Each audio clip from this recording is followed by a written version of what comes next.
Jadi cara ceknya kayak gitu. Oke, lanjut. Nah, kalau udah selesai di bagian itu udah terstate, biasanya aku state aja ya di sini langsung judulku apa? Judulku ini, inovasi sediaan mikro-MOQ sistem transmisan ekstrak mineral dilantis menulis sebagai anti kanker sarkoid dalam pengembangan obat herbal. Di sini, ini riset aku cantumin di situ. Seperti itu. Terus tak tambahin melalui serangkaian pengujian. Terus ide kreatif ini jangan lupa kalian masukin poin SDGs karena SDGs itu lagi hits ya. Dari sejak kemarin itu SDGs itu hits. Coba kita lihat di sini apakah masih fokus di SDGs atau enggak.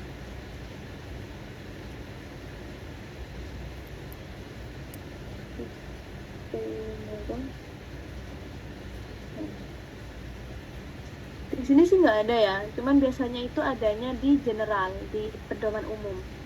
Karena kan seluruh PKM itu diharapkan dapat mendukung poin SDGs ataupun MBKM. Karena sekarang udah nggak ada MBKM, jadi aku fokus ke SDGs. Biasanya tetap aku cantumin di poin SDGs. Untuk kesehatan itu biasanya ada di poin SDGs nomor 3 gitu. Ini cuma sebagai ini sih, sebagai tambahan aja bahwa ketika tim lain menunjukkan poin SDGs-nya, tim aku juga menunjukkan poin SDGs-ku. Ya pokoknya intinya, oh ada poin SDGs nih, berarti dia paham bahwa riset ini juga mendukung poin-poin SDGs. SDGs mana? Oh SDGs ini gitu, ya udah gitu. Seperti itu. Nah selanjutnya kita akan ke rumusan masalah. Kalau rumusan masalah waktu itu aku sesuaiin dengan apa yang ingin aku cari. Yang waktu itu aku cari adalah berapa perbandingan konsentrasi ekstrak meniran dengan surfaktanya.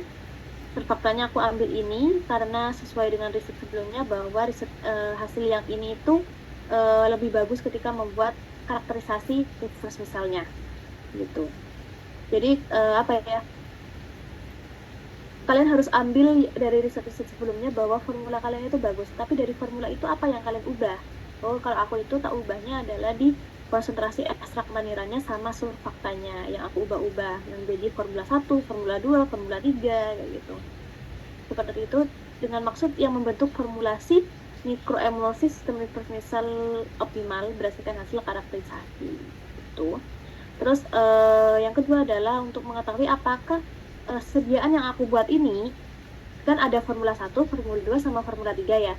Kalau aku biasanya itu aku ambil dari hasil karakterisasi karena sedianya udah jadi nih 3 formula ini. Nah, aku karakterisasi semua, aku uji semua, terus aku ambil yang paling bagus yang mana gitu. Bisa aja di F1, bisa aja di F2, bisa aja di F3. Kalau aku dulu risetnya adalah yang bagus adalah di F2. Oleh karena itu F2-nya itu yang aku masukin untuk anti cancer. Karena itu yang paling bagus. Kalau yang lain kan ya nggak terlalu bagus, ngapain dilanjutin gitu. Jadi yang kedua adalah aku fokus ke apakah sediaan yang aku buat ini punya aktivitas anti kanker atau enggak gitu. Jadi gini, nah baru aku ngomong sel helix hela, terus Selviru. Biasanya kalau uji aktivitas anti kanker itu uji aktivitas anti kanker itu ada dua ya, ada sitotoksisitas. Sitotoksisitas itu berarti menggunakan sel kankernya. Sel kankernya mati enggak gitu. Terus yang kedua adalah selektivitas. Selektivitas itu berarti menggunakan sel normal biasanya. Biasanya itu yang kalau anti cancer sel normal vero biasanya dipakai gitu. Nah, dia matiin sel normal vero enggak gitu. Oh, enggak kok, dia cuma matiin sel cervix salah dari mana? Nanti ada ini, ketika kalian udah riset ada rumusnya. Apakah dia memiliki selektivitas yang bagus atau tidak? Kalau selektivitasnya itu bagus, itu akan jauh lebih bagus nantinya. Karena ya obat kalian ini berpotensi untuk dilanjutkan. Kalau semuanya selektivitasnya jelek ya, buat apa dilanjutin? Dia juga membunuh sel normal gitu. Seperti itu. Tapi tetap aja, ini perlu diuji gitu kan. Jadi aku tambahin ada aktivitas sel normal segala ini. Terus kalau tujuan riset ini cuman kopas aja. Contoh berapakah berarti untuk mengetahui perbandingan ya udah di kopas terus tambahin kata mengetahui. Terus yang kedua adalah ini juga sama mengetahui sediaan ini punya aktif anti kanker atau enggak. Jadi kayak pertanyaan diubah jadi kayak jawaban gitu loh di tujuan riset. Saran aku ini kan karena aku semester 4 buatnya, jadi itu belum ada saran-saran apapun. Tapi ketika aku sudah lolos pendanaan, itu ada saran-saran tambahan dari dosen PKM Centernya, jadi bukan dosen pembimbingku. Itu kalau bisa, kalimat mengetahui itu diganti jadi kata membuktikan. Karena membuktikan itu lebih prefer, lebih bagus. Karena itu kayak lebih, apa ya, lebih menunjukkan bahwa tujuan kamu itu jelas, bukan hanya untuk mengetahui, tapi untuk membuktikan apakah sediaan kamu ini beneran efektif atau tidak. Itu hanya pemilihan kata aja sih. Tapi kan itu juga bisa ini ya, bermain di psikologis dari reviewernya menurut aku. Oleh karena itu ketika aku presentasi, aku ganti katanya. Ya, tapi jangan membuktikan semua. Ini bisa aja kalian tulis mengetahui, terus ini bisa aja terus kalian membuktikan kayak gitu. Kalau ini membuktikan ini agak gimana ya menurut aku ya, ini mengetahui aja lah gitu, karena kan itu untuk mengetahui formula mana sih yang paling bagus gitu. Tapi kalau aktivitas membuktikan nggak apa-apa, karena itu untuk membuktikan beneran apakah punya aktivitas atau enggak. Jadi bukan kalian mengetahui doang, tapi kalau membuktikan itu sampai dianalisis kayaknya kayak gitu maksudnya itu. Terus kalau manfaat riset itu ada dua, itu ada manfaat teoritis dan juga manfaat praktis kayak gitu. Kalau teoritis ya udah dijadikan sebagai referensi, sebagai acuan jurnal nanti, terus acuan untuk acuan apa ya, acuan penelitian selanjutnya kayak gitu ya. Intinya ini akan dijadikan sebagai patokan untuk riset selanjutnya, tapi secara secara tulisan aja kayak gitu. Itu teoritis. Terus yang kedua adalah praktis. Kalau praktis itu adalah bentuk atau produk output, maksudnya output dari riset kalian. Outputnya adalah suatu sediaan. Jadi makanya hasil risetnya yang praktis itu adalah sebagai sediaan mikroemulsi. Hasil riset berupa sediaan. Jadi output kalian kalau kalian drug delivery system ya, pasti itu nanti menunjukkan suatu sediaan kan, gitu. Dan dapat digunakan melalui rute intravaginal sesuai standar klinis. Karena aku kan anti kanker serviks ya. Awalnya aku akan menggunakan rute intravaginal. Tapi setelah itu aku ubah karena itu ternyata susah. Kalau menurut kalian lebih bagus untuk dilakukan rute oral ya monggo silahkan. Tapi kalau aku pasti tak tambahin obatnya ini nanti akan dikonsumsi secara gimana? Akan digunakan pakai rute apa? Pakai topikal kah? Berarti cuma ditaruh di kulit kah? Atau bagaimana? Atau rute apa gitu? Ini biar lebih lebih jelas aja sebenarnya. Karena biasanya tidak semua yang menulis proposal itu tidak memperhatikan hal ini. Tidak semua tim itu memperhatikan terkait cara penggunaannya nanti gitu. Terus yang kelima adalah urgensi risetnya. Urgensi risetnya ini untuk apa sih pentingnya kamu ngerjain riset ini apa? Pentingnya kamu harus didanai itu apa? Emang kalau riset ini nggak dikerjain emang kenapa gitu? Nah ini makanya di sini aku jelasin untuk mengetahui formulasi sediaan. Benernya urgensi riset, temuan yang ditargetkan, kontribusi riset terhadap ilmu pengetahuan itu cuma pengulangan kata-kata doang, kata-kata di atas. Tapi emang ini diperlukan. Jadi yang dinilai itu bukan tergantung isinya, enggak. Tapi dinilai, ini ada enggak kalimat urgensi riset, ada enggak kalimat temuan yang ditargetkan. Jadi itu yang dicari tahu di tahap 1 menurut aku ya. Karena itu terstate di sini biasanya kalau kalian fokus ya. Di bagian proposal sini ada mana ya? Nah, di sini. Isi kelengkapan proposal daftar 1. Nah, bab 1 pendahuluan kalau kalian fokus di sini itu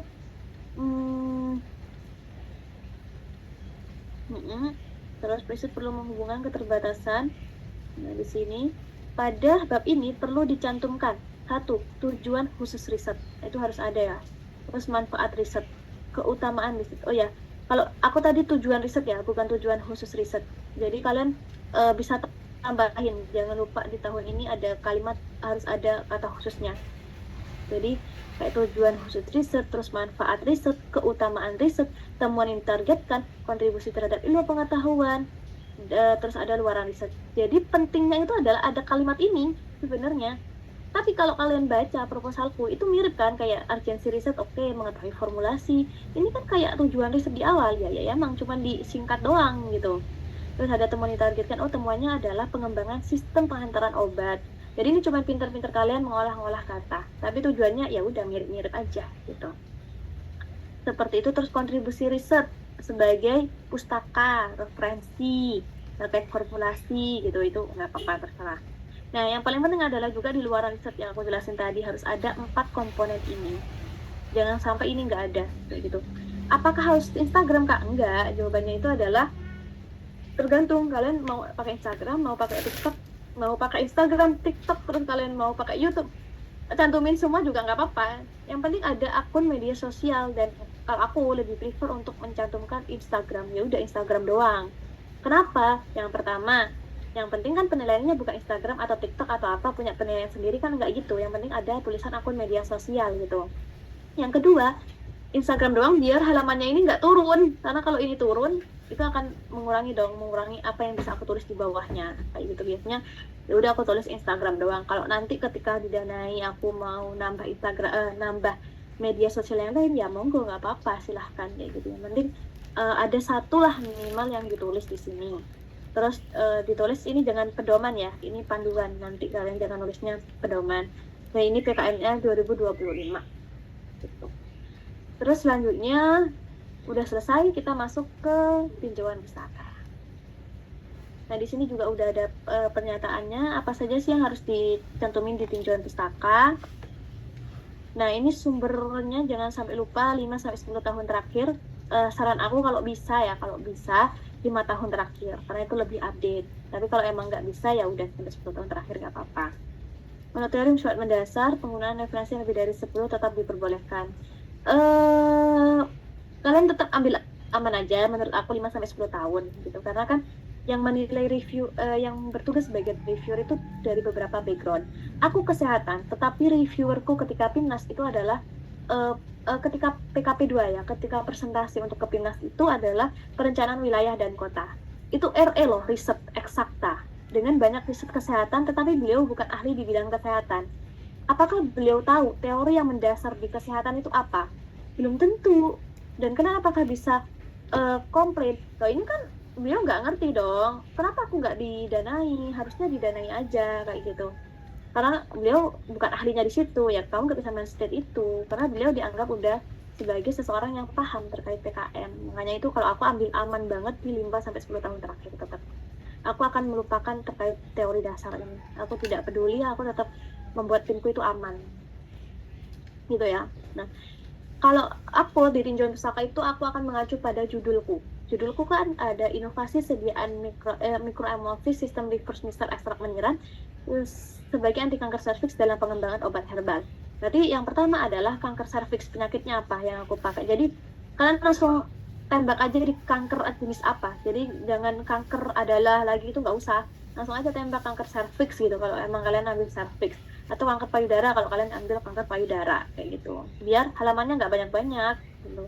Nah di sini akan lebih dijelasin secara rinci. Kenapa kalian ambil anti kanker serviks gitu. Kanker serviks itu apa sih gitu. Kalian dijelasin yang pertama kanker serviks ini adalah ini. Terus kalian gunain sel HeLa kan. Sel HeLa itu karena aku gunain anti kanker serviks HeLa gitu. Aku jelasin juga sel HeLa itu adalah ini gitu. Jadi dirinci lagi, terus pengobatannya aku state lagi di sini, terus efek sampingnya juga aku state lagi, biar ketika reviewer itu melihat, oh iya berarti pengobatan untuk kanker serviks sekarang itu belum cukup kuat kayak gitu. Nah di situ terus, oh ya aku lupa bilang ya, kalau di RE ciri khasnya lagi adalah banyak referensi yang digunakan. Maksimal banget setiap 2 kalimat itu harus ada citasinya. Jadi jangan sampai kalian buat nih semua citasinya baru ada di sini.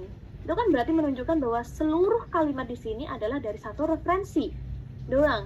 Berarti kalian dengan tidak langsung menunjukkan bahwa kalian mengkopas kalimat itu cuma dengan bahasa yang lain. Ya udah kalian parafrase, tapi kan kalian cuma lihat satu jurnal doang kan. Nah makanya di sini kalau kalian lihat jurnalku kan banyak ya. Nggak banyak sih, relatif ada lah 1, ada 2, terus ada 3, ada 4, 5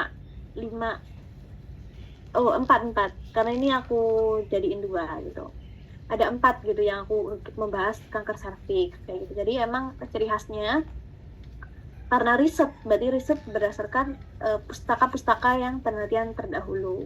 Semakin sedikit pustaka yang kalian gunain, entah karena memang faktanya di lapangan riset ini terlalu baru, atau yang kedua kalian tidak berusaha untuk mengulik lebih dalam terkait referensi atau penelitian sebelumnya kayak gitu. Biasanya reviewer akan berpikir seperti itu, karena tidak mungkin kalau kalian menggunakan suatu drug delivery system tapi DDSC itu belum pernah dilakukan itu hampir mustahil. Biasanya itu udah ada kekurangannya apa sih, kelebihannya apa sih, biasanya kayak gitu kan.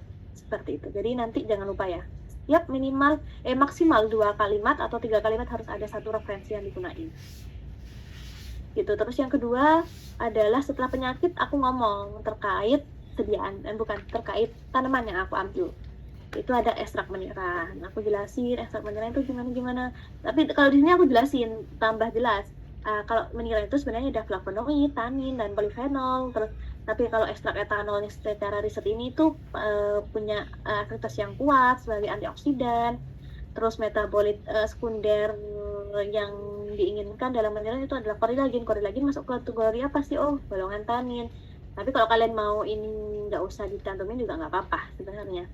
Terus riset farmakologis yang udah dilakukan selama ini di sini. Nah, ini kan lebih ini ya, lebih lebih rinci gitu penjelasannya daripada di latar belakang. Karena emang tujuannya itu daftar pustaka apa ya, tinjauan pustaka itu untuk menjelaskan yang kamu tulis di bagian pendahuluan tapi lebih rinci gitu. Setelah itu baru aku fokus ke mikroemulsi. Mikroemulsi aku cantumin dulu agar beliau tahu bedanya dengan reverse misal. Mikroemulsi berarti tanpa kalimat ya udah berarti dia berada di minyak dalam air seperti yang aku jelasin tadi ya. Aku jelasin mikroemulsi itu adalah sediaan yang memiliki ukuran sekian sampai sekian. Jadi beda dengan emulsi. Jadi ada emulsi, mikroemulsi, nanoemulsi kan. Nah, ini aku yang ambil adalah mikroemulsi. Kenapa mikroemulsi? Aku jelasin sediaan mikroemulsi bertujuan untuk Terus komposisi kalau buat mikroemulsi apa sih? Ini. Karena ini akan masuk ke bagian formulasi nanti. Nah, aku langsung state, aku mau pakai tweet sama SPON 80 karena dia non ionik dan mau dipilih lebih aman dan stabil untuk mikroemulsi. Setelah itu aku fokus ke reverse misal karena kan judulku emang mikroemulsi sistem reverse misal kayak gitu. Kalau aku cuma nyantumin mikroemulsi aja ya udah aku cantumin aja mikroemulsi doang, nggak usah nambahin reverse misal. Nah, di sini aku jelasin kenapa harus reverse misal, terus bagaimana cara membuat reverse misal, terus kategori reverse misal yang bagus itu seperti apa? Oh, yang memiliki WO yang rendah. Karena kalau WO-nya rendah, ya ini semakin kecil WO maka ukuran reverse misal juga akan semakin kecil kayak gitu. Jadi aku jelasin nanti aku akan membuat reverse misal yang seperti apa maunya. Oh, WO yang kayak apa kayak gitu. Seperti itu. Dan kenapa harus reverse misal? Itu biasanya aku akan jelasin di situ. Terus yang selanjutnya aku ngomong surfaktan. Sebenarnya ini nggak terlalu ini sih, nggak terlalu fundamental kok. Kalau kalian nggak nambahin surfaktan sebenarnya ya udah nggak apa-apa kok. Ini aku tambahin agar kelihatan banyak. Waktu itu kan aku nggak ngerti terkait cara penggunaan pembuatan proposal. Pokoknya aku harus buat pas di 10 halaman, biar kayak kelihatan padat gitu loh proposalnya. Jadi aku tambahin aja surfaktan di sini. Dan ini juga mendukung kenapa aku ambil surfaktannya tipe ini. Nah, tuh, seperti itu. Nah, selanjutnya kita ke metode riset ya. Di metode riset ini ada beberapa, kita lihat lagi panduannya. Apa sih yang diminta? Oh ini, yang pertama, waktu dan tempat pelaksanaan riset. Terus bahan dan alat yang digunakan, variabel riset, tahapan riset, prosedur riset, indikator capaian, terus metode analisis dan penafsiran data, serta penyempurnaan hasil riset.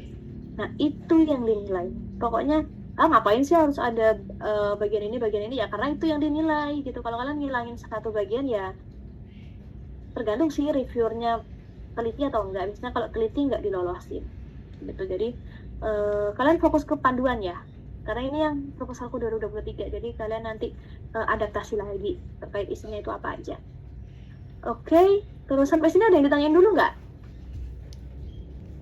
Atau paham aja? Kayaknya belum ada kak. Oh ya, oke. Aku izin minum dulu ya. Iya kak ya.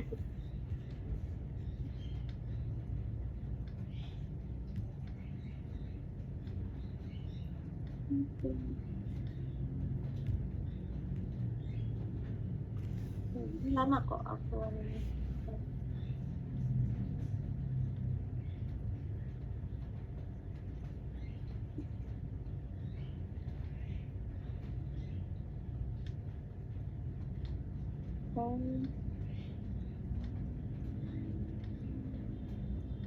Oke. Jadi kita lanjutin ke bagian metode riset. Nah, kalau di bagian metode riset, yang pertama itu adalah 3.1 waktu dan tempat riset, seperti yang diminta ya di sini. Waktu dan tempat. Nah, ini jangan lupa ya guys. Di sini ada kalimat waktu dan tempat pelaksanaan riset. Jadi kalian udah miripin aja, tambahin kalimat waktu dan tempat pelaksanaan riset. Jadi ada kata pelaksanaan di sini. Aku lupa sih yang tahun 2023 itu tahun 2022 itu 2024 kemarin ada tulisan ini atau enggak. Cuman saran aku kalian ya udah diikutin dulu waktu dan tempat pelaksanaan riset gitu ya. Kalian ada PKM Center nggak di kampusnya? Ada kayaknya Kak, ada. Berarti nanti ketika kalian udah buat proposal nanti mereka akan ini ya lihat lagi kan proposalnya, dinilai lagi gitu. Iya Kak. Ya udah, oke aman kalau kayak gitu. Karena itu penting sih, soalnya kan kita juga manusia ya, kita manusia juga terkadang informasinya itu yang dari pusat itu akan diberikan ke setiap universitas. Biasanya ada kayak, oh nggak apa-apa kok sebenarnya kalau nggak ada kata-kata pelaksanaan, oh harus ada pelaksanaan, itu tergantung terkadang. Cuman kalau mau ambil aman sih, aku biasanya kalau UNER itu ada template yang dari PKM Centernya. Nah itu udah ter-ACC gitu oleh dosennya kan, ada dosen yang memang bertugas sebagai reviewer waktu itu.